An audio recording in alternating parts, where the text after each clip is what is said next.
one on the gantry, and they go out now by the sounds of it, and they're heading down towards Copse Corner for the first time. So it's Morell on the right, Charles Hall on the left-hand side of the picture, but it's Morell that sweeps into the lead, so they're both leading their respective classes for the moment, and that's how points are scored within the classes rather than based on overall finishing position.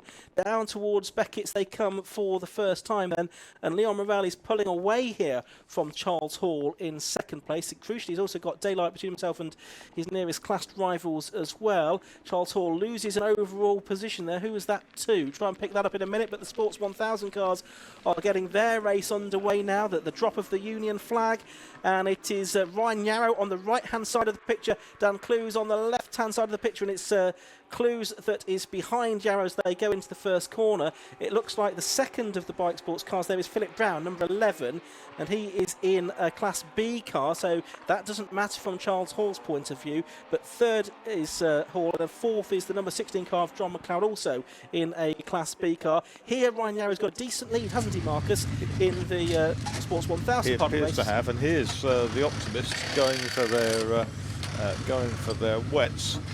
And if they can get out quite quickly, they're into the gravel. 21, that's Phil Hutchins in the Mattel that has gone off at Beckett's, I'm afraid. That's in a rather awkward position. Meanwhile, Charles Hall loses out to John McLeod there for third place overall, but he still leads Class A. Alistair Smart, you can see in the number 73 car, he's being lifted up onto the jacks. Also in the pits is 51, Daniel Headland. The scenario now, to send a safety car out to recover the Hutchins car. All those in the pits now on wets are going to be done and dusted. If they can get out on the lead lap, yeah, that's the crucial thing. Leaders are heading through Village Hairpin and now through the loop. That's the number 9 car of Richard Gilman, his Radical SR3 that we can see on screen now, which is just behind number 5 Doug Carter, the 750 most club stalwart. Absolutely, he's been around for years racing these cars, and yeah. Double waved yellows with a few marshals in attendance there, just trying to work out what to do. Frustratingly, right in the end of that, the sort of tongue of that gravel. Having a go at moving it. There's Charles Hall. He is in, I think, 4th position at the moment because John McLeod has got behind him. The car of Doug Carter behind him is within his class, so he doesn't want to let Doug Carter go through. Having gone for a spin, there is the number 91 car, which is trying to work it out on my programme. Not there. So in addition to the programme, we'll try and figure it out. Josh Barrett's looking for us. It is the Charles Wright car, of course, that's gone through, gone for a spin. And there's the Cup 200 cars coming through as well, with their lights on into Brooklands. And they're swamping Dan Clues, aren't they? Yeah, and Dan Clues needed to finish ahead of Ryan Yarrow for Sports 1000 Championship to go into the final round. So assuming Ryan Yarrow can make it home, he should be good for the championship. Yeah, Yarrow was saying if Dan Clues took every possible point, I think second would be good enough for him.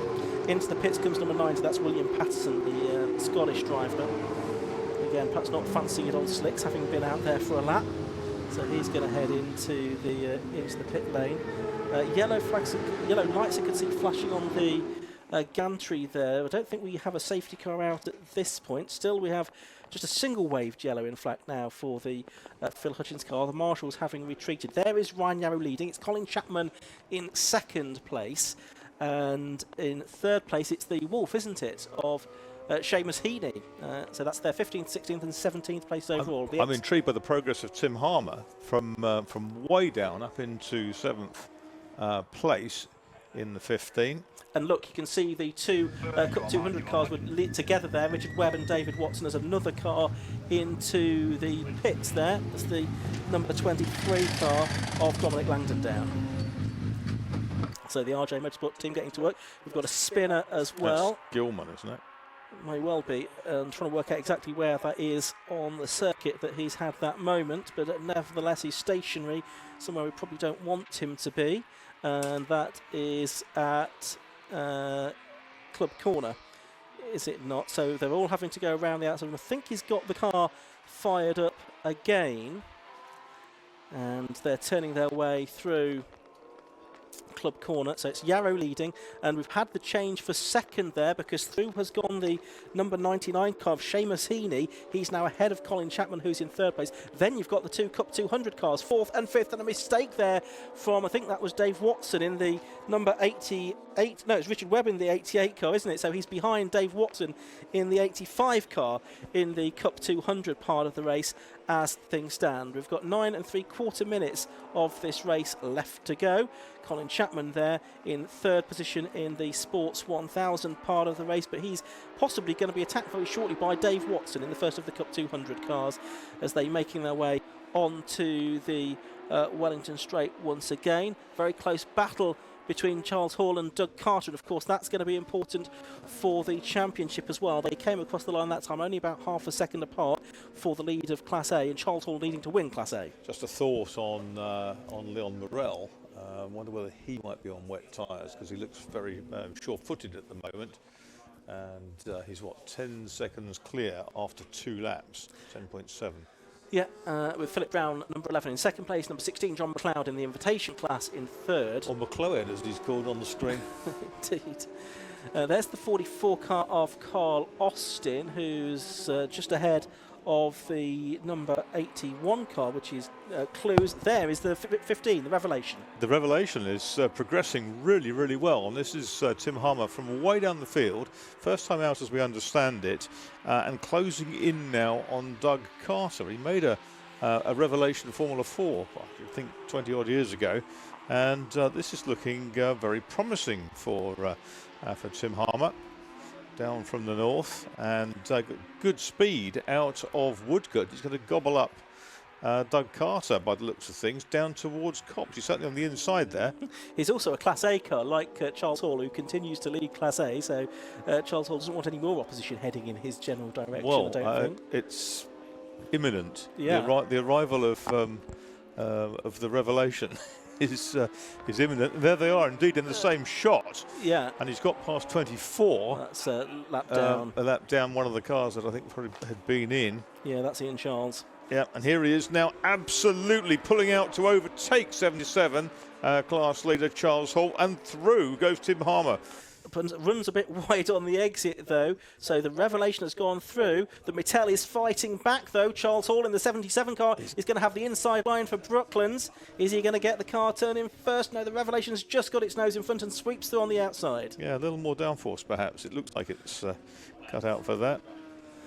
Good line he's maxing this one. Yeah, again, the question is what tyres is he on as well? I would think he's probably took the gamble from where he was on the grid. Good plan to gamble on wets. So Charles Hall losing out on 3 points here potentially, or if not more, depending on where the fastest lap goes, compared to Leon Morel, who's got the fastest lap in Class B and is leading the race overall. So things boding well as things stand for Leon Morel, but still a little bit of a way to go. We've got cars that are sort of out of position because they've been in the pits and have rejoined in the midst of the pack there, like Alistair Smart, who's actually not even on the top 20, but he's probably now on tyres that are more suitable for the conditions than some others, as John McLeod there is getting in among some of the Sports 1000 cars. And also the 66 car ahead of him, which is Richard Hardy. It'll be interesting to see how the lap times compare of those that went in to put wets on. With those of our race leader, whose best is a 2:26.12 down the order. Yeah, I can see there's 2:38s and 2:34s being done down the order, but no one's anywhere close to the 2:26 of Leon Morel. 31 for Philip Brown, I see, but so the rest are some way adrift. There's Stephen Hullock, number 111 in the Contour. I think that's the ex-Paul Rogers car. Yes, there weren't many Contours. No, and Stephen Hullock outside the top 20 at the moment in this race. And in Paul Rogers' hand, actually won some races going back a lot. Ryan Yarrow still leads by, what does he lead by? About 3 seconds or so in Sports 1000 from Seamus Heaney and Colin Chapman. As things stand, we're watching a couple of the Cup 200 cars here that are a little bit further back, including Alex Aloro, who's in 32nd position overall. The 120 car we can see there. Watson, Webb and Booth are having a pretty good run, I would think. And they're ahead of Cutmore, who's last time out today in his Spire. That car's been sold. So we're keeping an eye on the timer screen as well. We've got 5 minutes of the race left to go here. You can see conditions really, really difficult now. It's come heavier than we thought. Into the pits has come the number 14 car, which is Kenzie Beecroft. He came in earlier, so maybe he's just decided it's not working even on wet tyres now, Kenzie. So if you're not enjoying it, stop while the car's in one piece, that's for sure. now here's Leon Morel. He's got some traffic ahead of him. It could be a crucial part of the race. Alex Aloro is there. There's also the 80 car as well, which is Carl Alaban. The 120 car is, I think, Mark Goodwin. He's not in the Cup 200 cars. This is in our programmes, but actually one of the Spires. And Morel able to go around the outside of him. So he's cleared of 3 cars there in short order, Marcus, without drama. It was interesting. He was able to jink into Stowe and change his line with great alacrity. So he's on pretty good tyres by the looks of things. Yeah, certainly working out well for him in this race. Further back, we're picking up some of the minor placed Sports 1000s. I think Clint Newman's car we saw as well, who was a podium debutant in his first race at Alton earlier in the year. And down towards us now, we've got coming the 86 car of Stephen Bell, and he's got behind him one of the Spires as well, which I think was that Cutmore, in fact, possibly. Here's 44, which is Carl Austin, who's running in 21st position as things stand. 3 minutes of this 750 motor Bikesports and Absolute Alignment Sports 1000 race left to go. There's our Sports 1000 leader, Ryan Yarrow, and he's just ahead there of number 2, which is Charles Graham, of course. Yeah, and Seamus Heaney's not very far behind him either. Seamus Heaney is catching Ryan Yarrow. Let's have a look. Yeah, Heaney just behind there, the Charles Graham Radical. Now just ahead of the Charles Graham Radical as well. So clearly enjoying these conditions a bit more than the Daytona Motorsport boss. And we'll see if Heaney becomes a bit of a threat in the wolf that Tony Gaunt had for many years. Yeah, that's right. Silverback there, wasn't it? Yeah. Here comes Yarrow. Leon Morel's just taken the last lap board, so he's going to have completed 6 laps in this race by the looks of things. By the time we get to the end, in this wet race for the 750 Motor Club Bikesports Championship. Yeah, Heaney's enjoying that. He's chucking the car around, and you can see Yarrow. One car between himself and Yarrow. Yarrow balancing the car with lots of little flicks of little flurries of opposite lock. A great challenge, these conditions, and not conditions I don't think we were expecting really, because I wasn't expecting rain like this to arrive at this point of the day, certainly. There's Morel, so he's going through, and will be making his way into the Vale. There's a spinning car ahead of him, which he manages to avoid, which is good news for him. So Morel taking a step closer to the championship here. Charles Hall has dropped to 3rd within Class A now. Doug Carter's got ahead of him as well. Was that Charles Graham that had the spin? Yes. So there's Morel. So he's getting close to the championship. Ryan Yarrow getting closer to the Sports 1000 championship as well. Yeah, so we're watching Morel go through. He's lapping the number 86 car of Stephen Bell, who is 19th position overall. His best lap of 2:59 compared to Morel's best lap of a 2:26. I think probably Bell not on the right tyres for this race. Here's Ryan Yarrow. And he's still working hard to keep the car pointing in the direction he wants it. And he's just heading through to take the last lap board for himself. So he's got one more lap to go. He's in 10th place overall, but Leon Morel is already well on his way towards the checkered flag. There's Colin Chapman in third place, and he's only just holding on to third place now because he's got Dave Watson right behind him in the Cup 200 car. So it looks like Dave Watson's going to win Cup 200 on this occasion. And Leon Morel has taken the checkered flag, therefore, to win, has he? He's gone through, but the checkered flag's not gone out.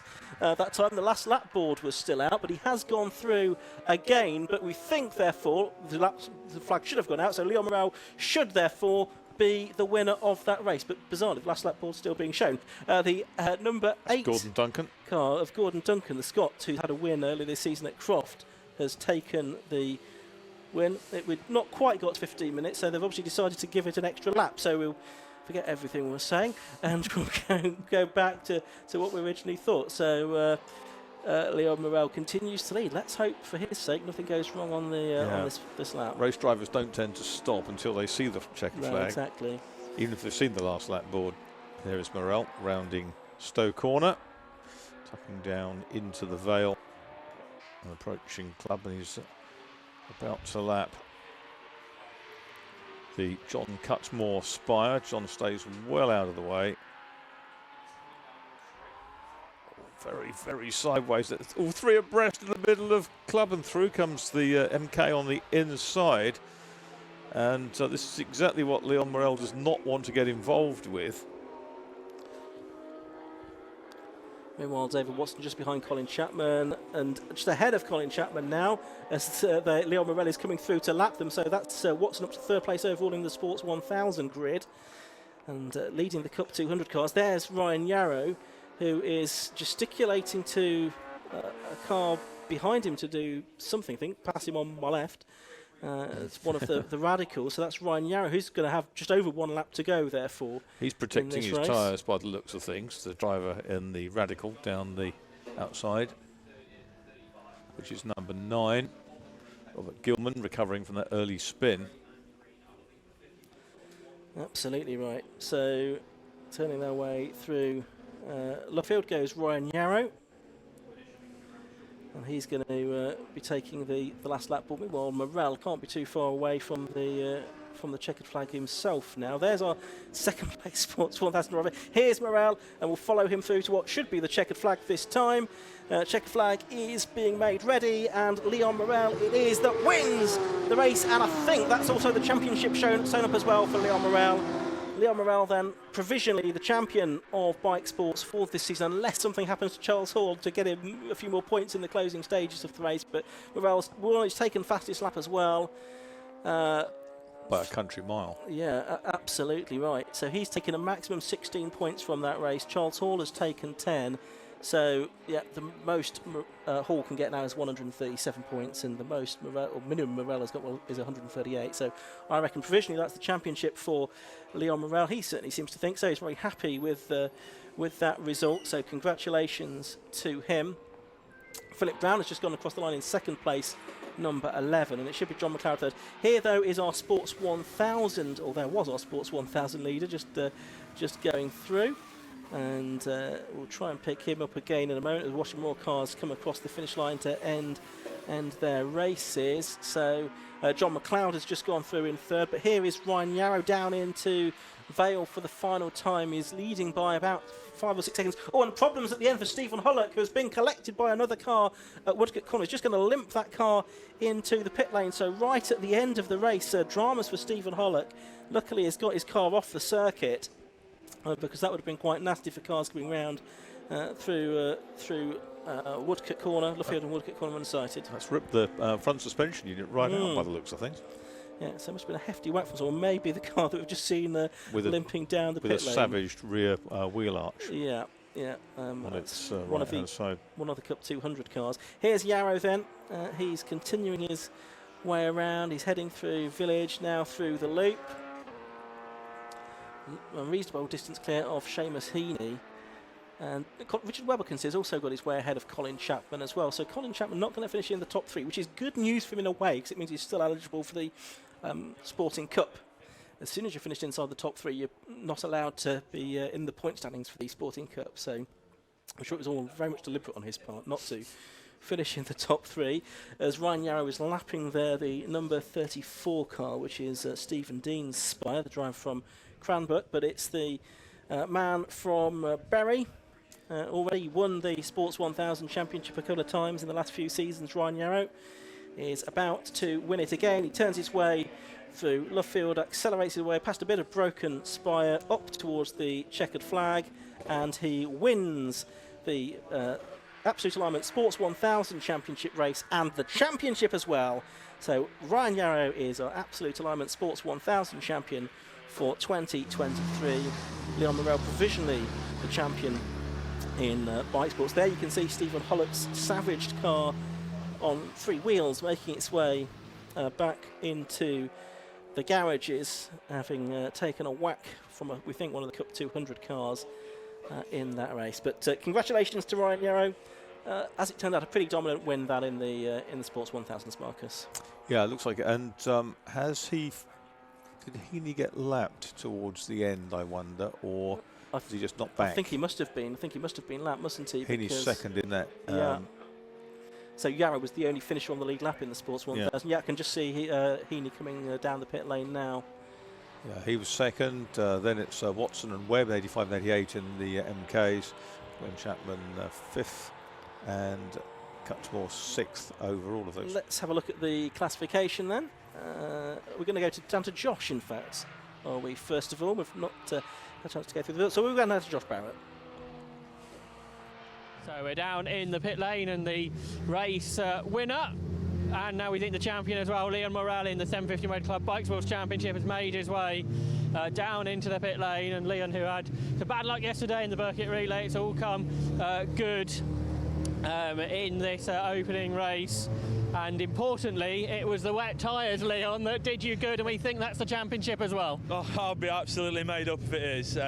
What a team, what an effort. They spun it round. We was originally going to go on slicks. We looked at radar. My brother-in-law's a farmer. He said it's going to rain. So we banged the wets on. My dad convinced me to not watch everyone else was doing and just do our own thing. And yeah, that's mega. Car's fantastic, absolutely fantastic. Really enjoyed that. Obviously, if we didn't have that delayed start, it could have been a very different story. But like you say, then weather wrap, obviously, there's many weather wraps that are wrong. Obviously, you've got the good one. Yeah, I mean, we knew we'd got pace over others anyway, so we'd got a bit in hand, and the track was still greasy. Yeah. So I think we're still all right either way. And the Dunlop's quite a durable tyre. It'll go, well, Goodyear now. It'll go quite a long way into the dry anyway. So it was a safe gamble. When you fight for a championship, you take this. Sometimes I think you take the safe route. So yeah, no, mega pleased. Car's faultless, and thank you to everybody who's supporting me. It means a lot. Obviously, when I saw you yesterday, you were quite frustrated with how yesterday went. But I guess that's all put behind you now with what's happened today. Yeah, I mean, another day, another dollar, isn't it? But yeah, you know, I suppose the most important thing we should do now is thank these poor guys in orange, guys and girls in orange. I would not want to be standing out there in this weather, so I made sure I clapped every single one on the way in. If you're all watching this back, someone's happy. Yeah, thank you, to the marshals. I really appreciate them giving up their time and standing out in such horrible conditions. So yeah. Well said, Leon. Well done on the race victory. So there's Leon Morel, our overall Bikesports winner. I think we move on to our Cup 200 winner, if we can, which is Dave Watson. So Dave, if you make your way over.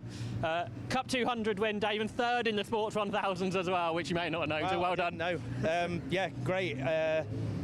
Down to the team, really. Last minute call on the wet tyres, and then the extended start really helped because the rain started to set in. So yeah, good drive. Couldn't see a lot out there, but yeah, really pleased. Chuffed. And yesterday went really well as well for your team. Tell us about that. Yeah, we still quite can't believe what happened yesterday. 4th overall in the Burkitt on scratch, only to be beaten by Radicals. A faultless stint by all 4 cars, and yeah, just kept our noses clean and yeah, brought it home. And it really shows the development that you've done with these cars over the last year. They're reliable, they're quick, they're all shown yesterday. Yeah, it's, you know, hats off to Rich, Arnie and the guys back at the workshop and all the boys at MK. The development of the car over the last 12 months has just been phenomenal. And we've got something now that, you know, we'll continue to develop in terms of, you know, reliability and speed. But, yeah, it's a fantastic little car. Well done, great stuff, winning the Cup 200. We move back over to Bikesports briefly for Tim Harmer. Tim, a class victory, fantastic for the first time out. Absolutely thrilled, to be honest. We made a choice of going for wets, which was a massive gamble. Sat there at the beginning going, what a stupid mistake, because I think 95% were on slicks. So yeah, and then obviously I don't know what happened. Had someone gone off on the first the sighting laps? So I was sat there, my engine's overheating, and I'm going, oh no, I'm panicking a bit.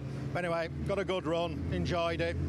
Got a bit of development left on the car yet, but hoping to come back for a good season next season. Tell us about the car, because obviously it's the first time we've seen it in Bikesports, I think. It's our own design, Revelation Motorsport. We designed single-seaters previously, which we still have some of those running.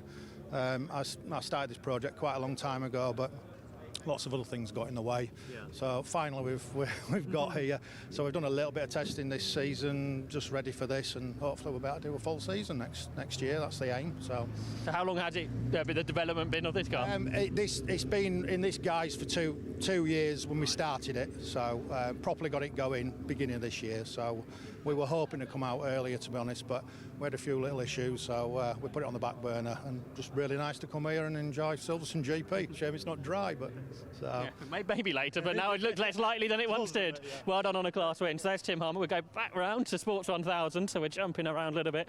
And Ryan Yarrow was the winner. And Ryan, we think that's the championship as well, so congratulations on a tricky race win. Yeah, thanks. Yeah, really stressful day, to be honest, but I think the thing is you've got to go for the safe option, because obviously I had a buffer, so I thought I'll let Dan kind of try the risky one. And as soon as it started, but to be honest, when we went out it was damp anyway, and then as soon as it started raining, obviously I knew that was kind of just try and preserve, but it was really, really slippy, so I could have easily had an off on my own. And Seamus was keeping me really honest, which so I was like, no, I want to win. So yeah, it was great. It's been a tricky season because I've had a lot of bad luck. I think I've had bad luck at every race I've been to, other than this one. I have been ill all weekend. Right. So yeah, it's just nice to get it done now and maybe actually enjoy the last race.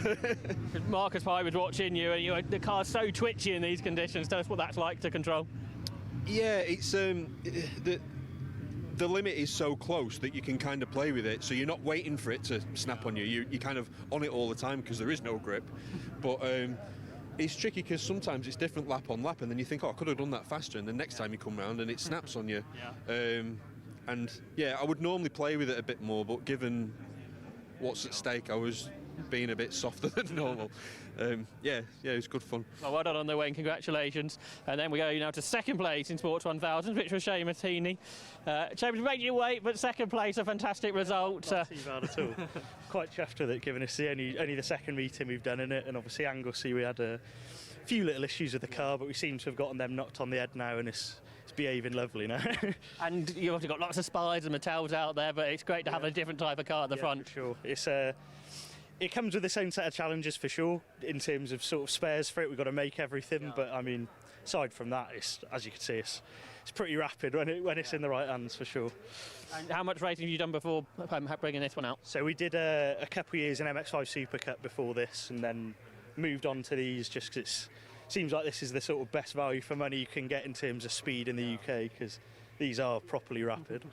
And from MX5 must be such a different car to drive, particularly in conditions like this. Yeah. It's certainly a bit more dicey when it gets wet, because it does like to try and come round on itself when you get it out of shape. And you had Ryan not that far in front of you. Did you think you could try and get him at one point? Maybe not today. I think there's a bit of setup work to be done before we can catch up to Ryan. But I mean, hopefully we plan on doing the full season next year, so we can definitely sort of make a bit of a challenge for it then. Well done today, a great Cheers, result. thank you. So there's our class winners in Bikesports, and our top three in Sports 1000, which included our Cup 200 winner. So that completes the morning's action, but already I think preparations being made for our afternoon's action. It won't be very long till we have the Tigeo Club Enduro, but for now a short break for lunch.